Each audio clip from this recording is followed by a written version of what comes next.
è una mia poesia che ha per titolo Certi giorni d'estate. Certi giorni d'estate, quando lamento sofferenze che straziano il mio cuore, mi porto in giù al mare a rubare la pace e l'azzurro del cielo. L'immagine tua resta negli occhi mentre naufrago nei sogni, cullato dall'altalena delle onde e carezzato dal sole. Il mare sussurra motivi d'amore che ispirano sogni di speranza, mentre le onde baciano la terra e i raggi del sole scaldano la mia fredda ombra. E quando il sole cade, io affogherò nel tramonto rosso tra piante di conchiglie.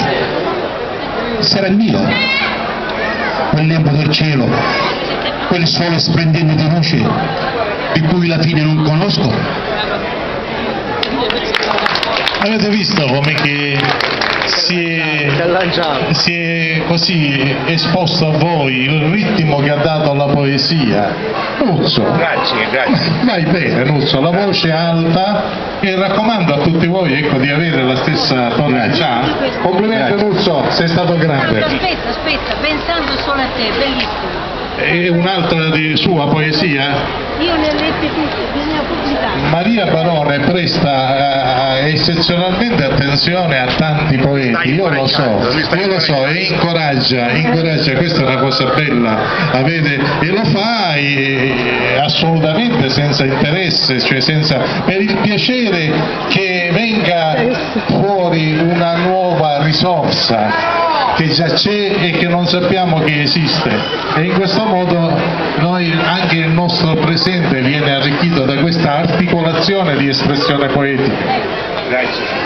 Vai Nuzzo. Pensando solo a te. Ed io vedo solo te nei miei sogni, amore casto e puro.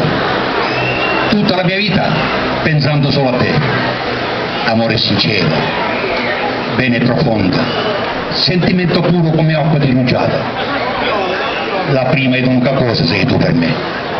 Questo è amore, volerti tanto bene, gioire nel vederti, ascoltare la tua voce come armonia, vedere nei tuoi occhi luce raggiante e poi dirti amore, ti amo, e mano nella mano incamminarci per i sentieri della vita, per noi senza spine, ma pieni di rose e fiori, perché l'amore, quello vero, è un prato sempreverde, è primavera eterna, è solo alba radiosa che non conosce tramonto. Bravo Nuzzo! Io ti volevo togliere la carta perché mi sembrava completamente inutile. Come? Tu non la dovevi leggere sta poesia e la sapevi a mente.